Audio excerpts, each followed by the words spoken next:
Salut à tous, j'espère que vous allez tous très bien, même si évidemment ce soir ça doit pas être le cas vu l'injustice qu'on a subie. On se retrouve pour l'analyse de Rennes OM, quel triste scénario pour un OM qui méritait mieux, on peut pas dire le contraire et qui s'incline de 1 à l'extérieur après avoir mené 1-0 et avoir perdu Pape Gueye pour un deuxième jaune vraiment trop sévère alors qu'il ne voit même pas Niang arriver dans son dos. Une performance signée Clément Turpin qui n'a même pas consulté la VAR, c'est à se demander à quoi sert cet outil. Dans cette vidéo on reviendra sur la compo d'équipe alignée par AVB, on analysera le match plus en profondeur, je vous donnerai mes tops et mes flops ainsi que mes notes pour les joueurs de l'OM ce soir, et on finira cette vidéo en découvrant celui que vous avez élu comme Marseillais du match d'OM Monaco le week-end dernier. N'hésitez pas à nous suivre sur Twitter et Insta, les liens sont en description, n'oubliez pas de laisser un like sur la vidéo si elle vous a plu, à vous abonner en activant la cloche des notifs pour recevoir la petite notif à chaque fois qu'une nouvelle vidéo est disponible, et à rejoindre le Discord pour discuter de l'OM entre passionnés. N'oubliez pas de nous donner votre avis sur le match dans les commentaires en nous donnant aussi vos tops et vos flops, je vous donnerai les miens au cours de cette vidéo, même si je vous autorise déjà à parler de Clément Turpin parmi les flops bien évidemment, puisqu'on va beaucoup parler de ses décisions tout au cours de cette vidéo. Pour commencer, on va parler un peu de la compo d'équipe alignée par AVB. Sur le papier c'est un 4-4 de losange, même si on a souvent vu Payet sur l'aile gauche en pratique alors qu'il est placé en meneur de jeu sur la compo dévoilée par l'OM sur ses réseaux sociaux. Mandanda au but, Amavi à gauche qui fait son retour, Sakai à droite, Alvaro et Balerdi associés en défense centrale puisque Tchaeta Tsar est suspendu.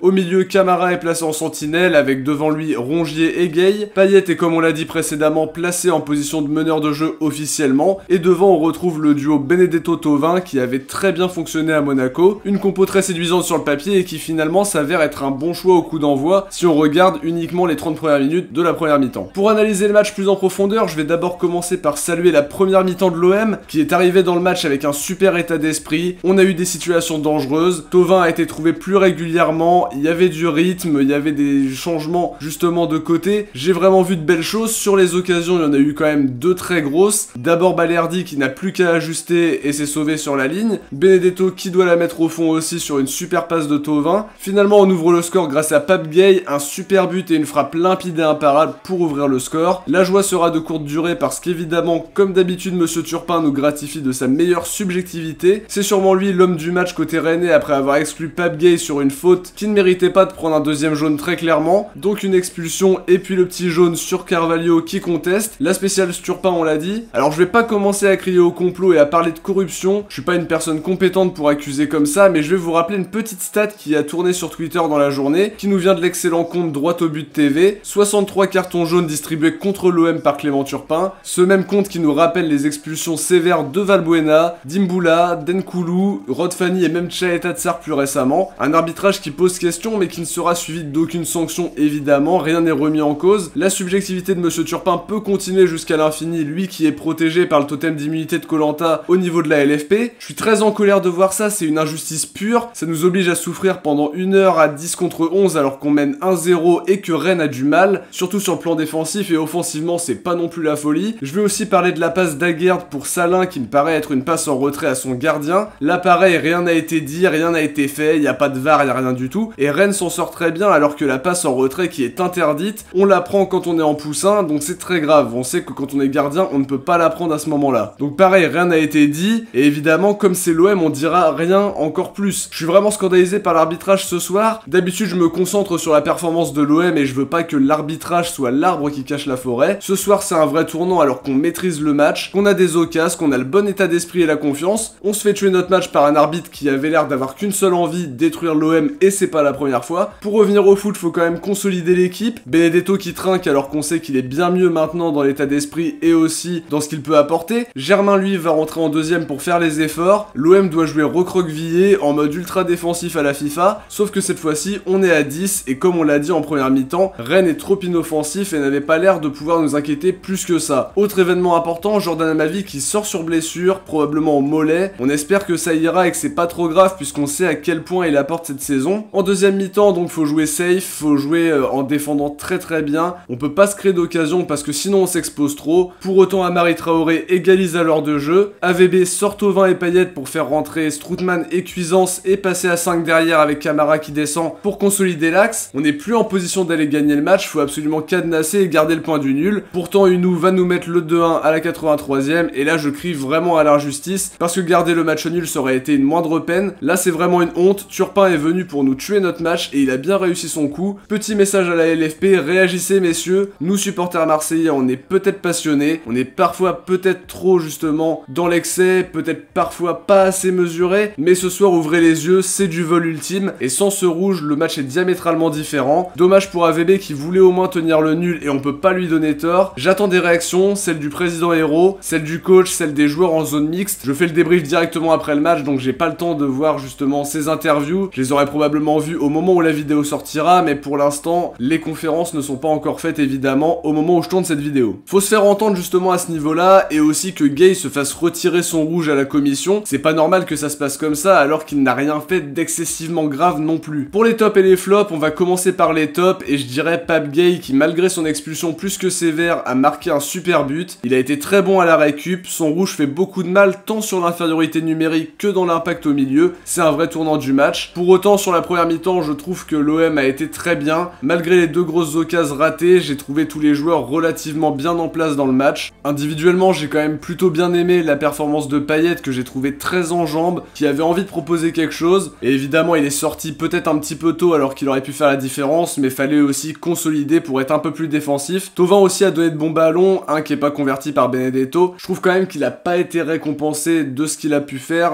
ça aurait dû être converti pour lui donner quelques statistiques qu'il méritait. Sur les flops, je commence par Clément Turpin, décision inadmissible que ce soit sur l'expulsion de Gay, la passe en retrait d'Aguerre pour Salin, les jaunes sortis pour contestation légitime. Je veux pas faire une fixette sur les joueurs marseillais qui ont finalement subi cette expulsion après une bonne première mi-temps, l'expulsion qui change tout alors que Rennes était vraiment dans le dur. Je veux accabler personne justement à ce niveau-là. Pour les notes, je donne un 5 à Mandanda qui a été rassurant dans ses prises de balles, qui a fait le boulot, il peut pas grand chose sur les buts en tout cas. À ma vie, je le note pas, lui qui est sorti sur blessure en début de match, remplacé par Yuto Nagatomo. 4 pour Balerdi, une grosse occasion manquée alors qu'il n'a plus qu'à ajuster sa tête. Il est devancé de la tête sur le but de Traoré. 5 pour Alvaro, plutôt rassurant comme d'habitude, pas grand chose à lui reprocher ce soir. 5 pour Sakai qui n'a pas été étincelant mais qui a essayé de couvrir son couloir droit du mieux possible pour contenir les offensives rennaises à 10 contre 11. Offensivement, il s'est pas mis en évidence, mais dans un OM réduit à 10, c'est plus normal que quand il y arrive pas quand l'OM est à 11. 4,5 pour Camara que j'ai pas vu beaucoup honnêtement.